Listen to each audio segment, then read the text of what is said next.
Hürmetli vatandaş leksiyalarımızı devamlaştırırız. Bugün Çisak 2019 yıl 10. ayının 17. günü haftığı Perşembe. Endiki mavzumunda Şangan kişilik hukuk frontunu teşkilliği Senzici yana bir katem hücumga uçrab yaralandı. Mavzula haber 10. ayının 16. günü Amerika Ovazı'nın Xitay tili programması ilan kılın. Haber mındak başlar.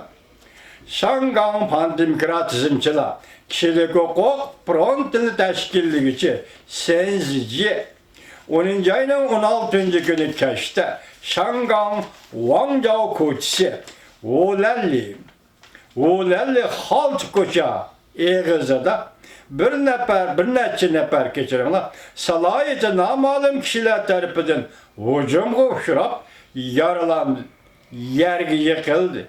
Lekin es huşu cayida Senzice nöbeti doktorxanaga elip verildi. Sakçı taraf bunda körsetti. Biz kaç saat 7'den 40 minut ötkende Dilota şurup aldık. Dilota bir nefer er kişi hücumga uçurdu. Baş gözü, kol piti yaralandığı değildi. Sakçı şu an nek meydana yetip geldi. Doktor kutkuzuş maşinesi yaradarını doktorxanaga elip gitti. Kişilik hukuk fronti Senzice'nin yeni bir kıtım hücumga uçuraldığını kattık ayıpladı. Bu vaka arkada siyasi vehimi tarqatmakçı bolğanlıqdan saklanğılı bolmaydı. Kişilik hukuk fronti mında körsetti.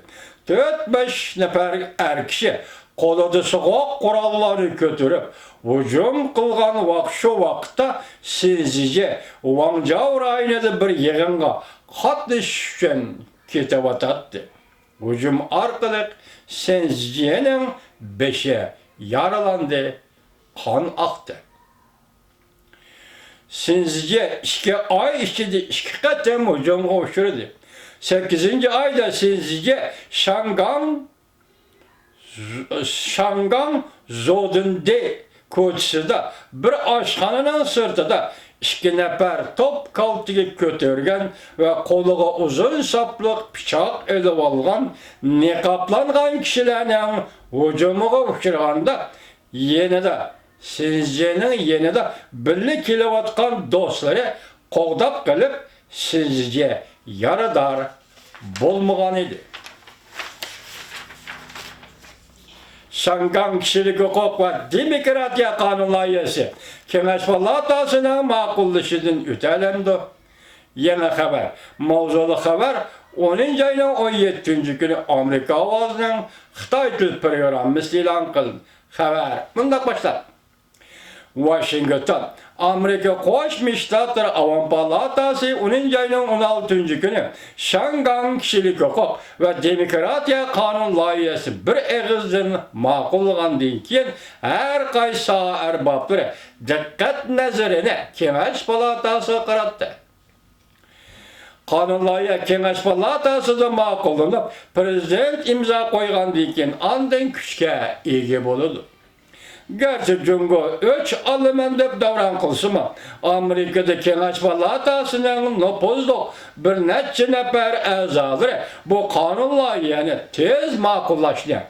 İlgili sürmekçi oldu.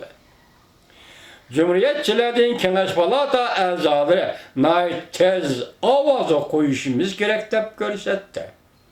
Kengaş Palatası Taşkı Münasebetler Komitetinin reisi, Ohio Ştatı Cumhuriyetçiler Partisi'nin azası Jim Rich Efendi, haftanın 3. günü matbuat kımında görsetti.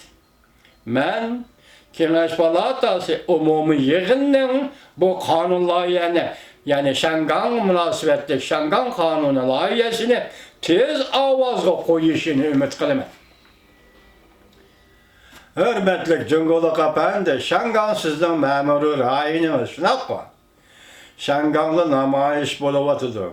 Siz bugün Senzice'ni urupsiz. Ya ki sizin sakçılarınız urdu mu? yoki yana boshqa g'ayriy qo'llar qo'l soldimi? Bunisi hozir aniq emas. Govingo shundoq dediki, siz yening yaralanishi hozir butun dunyo diqqat og'dirdi dedi. Cümleden Amerika Qo'shma Shtatlarının ve hem sizce efendinin yardar bo'lganligiga diqqat qiladiganligiga men ishonaman. Vatandaşlarım hem ishonadi. Siz o'zingizning nima xatoga yo'l qo'yayotganligingizni tushunmayapsiz Cumhurbaşkanı efendi. Şinjan Uyghur Abdunum rayonida bunda qilsangiz egisi yo'q shahar, egisi yo'q vatan. Yani sizni, yani mustamlikçi armiya saqchilaringizdan nima qilayotganligini kuzatilmaydi, bililmaydi, bilgan holatdan gap qilinmaydi. Lekin siz Shanganda chaqchaq qilyapsiz. Cumhurbaşkanı efendi. O'zingizga bek ishinib ketmang Cumhurbaşkanı efendi. O'zingizga bek ishinib ketmang Cumhurbaşkanı efendi. Siz hozir Shanganda siz yana yardar qildingiz. Bu yana ig'ir voqealarni keltirib chiqardi Shanganda.